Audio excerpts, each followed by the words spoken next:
नमस्कार जूनियर्स, मेरा नाम है आदित्य शर्मा और आप देख रहे हैं कॉमर्स भैया। तो मुझसे बहुत सारे बच्चे ये पूछते हैं कि भैया आईपी यूनिवर्सिटी के अंदर चेकिंग कैसी होती है, क्या चेकिंग बहुत ज़्यादा लीनियंट होती है, क्या चेकिंग बहुत ज़्यादा स्ट्रिक्ट होती है। आइए जानते हैं सवाल का जवाब। शुरू करते हैं इस वीडियो को बिना किसी प्रॉफिट और लॉस के। तो जूनियर्स, इस सवाल का जवाब देने के लिए मैं सबसे पहले तो आप लोगों को ये बताना चाहूंगा कि आईपी यूनिवर्सिटी के अंदर चेकिंग कौन करता है। क्या आईपी यूनिवर्सिटी के अंदर चेकिंग के लिए अलग से कोई टीचर्स आते हैं या फिर आईपी यूनिवर्सिटी के मेन कैंपस में चेकिंग होती है। तो देखो, सबसे पहली बात तो आईपी यूनिवर्सिटी के जितने भी एग्जाम्स होते हैं, जितने भी पेपर्स होते हैं, सारे के सारे आप लोगों की आंसर कॉपीज चली जाती है मेन कैंपस के अंदर। मेन कैंपस में जाने के बाद उनका क्या करा जाता है, मेन कैंपस में जैसे ही वो कॉपीज चली जाती है, वहाँ पे जाने के बाद आप लोगों की चेकिंग करी जाती है। चेकिंग कौन करता है? चेकिंग के लिए आप लोगों के वहाँ पे अलग अलग प्रोफेसर्स को बुलाया जाता है, अलग अलग कॉलेजेस से प्रोफेसर्स को बुलाया जाता है। ऐसा नहीं है कि वहाँ पे सिर्फ मेन कैंपस के प्रोफेसर्स ही चेक करते हैं, वहाँ पे अलग अलग कॉलेजेस से प्रोफेसर्स जाते हैं।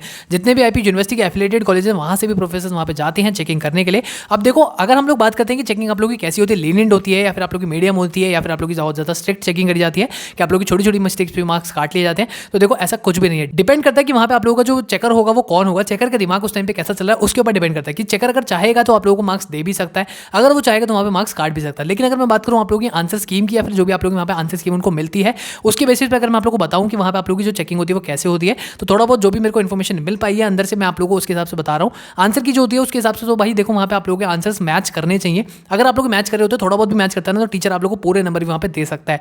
बट वही अगेन वहाँ पे बात फंस जाती है कि टीचर आप लोग को देना चाहता है या फिर नहीं देना चाहता है। अब टीचर उसके अंदर देखता है, टीचर्स के बाद देखो भाई इतना टाइम नहीं होता कि वो आप लोग के सारे सारे आंसर्स पढ़ेंगे। वो आप लोग जस्ट की पॉइंट्स देखते हैं, अगर की पॉइंट्स मैच कर रहे होते हैं और आप लोग उनको लगता है कि हाँ इसने सही सही लिखा है, मतलब तभी आप लोग को बोला जाता है कि आप लोग ज़्यादा भर के आओगे तो एग्जाम के अंदर आप लोग ज़्यादा नंबर मिलेंगे, क्योंकि टीचर्स वहाँ पे सिर्फ और सिर्फ आप लोग की पॉइंट्स पढ़ते हैं। की पॉइंट्स पढ़ेंगे और देखेंगे कि हाँ इसने ठीक ठीक भरा हुआ है, तो आप लोगों को पूरे नंबर वहाँ पे मिल जाते हैं। लेकिन अगर आप लोगों के की पॉइंट्स ही गलत होंगे या फिर आप लोगों के मेन पॉइंटर्स ही गलत होंगे, तो ऑब्वियसली बात है वहाँ पे आप लोगों को मार्क्स कैसे दिए जाएंगे।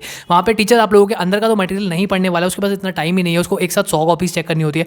इतनी सारी कॉपीज अगर वो चेक करेगा तो हो सकता है उसके बीच में वहाँ पे गलतियाँ भी हो जाती है। गलतियाँ होंगी तो आप लोगों को रीचेकिंग के लिए या फिर इंस्पेक्शन के लिए भी करवाना पड़ेगा। और रीचेकिंग और इंस्पेक्शन के अंदर क्या आप लोग के मार्क्स बढ़ते हैं नहीं बढ़ते हैं, तो ऑब्वियसली बात है रीचेकिंग के अंदर आप लोग मार्क्स नहीं बढ़ते हैं।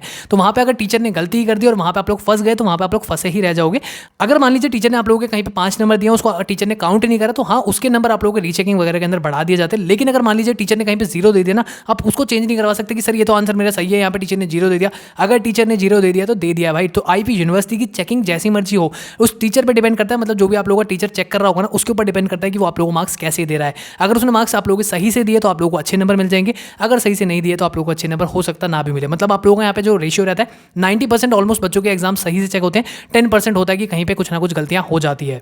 और इसके अलावा अगर हम लोग चेकिंग की बात करें तो चेकिंग आप लोगों की नॉर्मली होती है। ऐसा नहीं है कि आईपी यूनिवर्सिटी की चेकिंग बहुत ज़्यादा स्ट्रिक्ट होती है, बहुत ज़्यादा लीनियंट होती है, ना ही बहुत ज़्यादा लीनियंट होती है, ना ही बहुत ज़्यादा स्ट्रिक्ट होती है। नॉर्मल से आप लोगों की चेकिंग करी जाती है।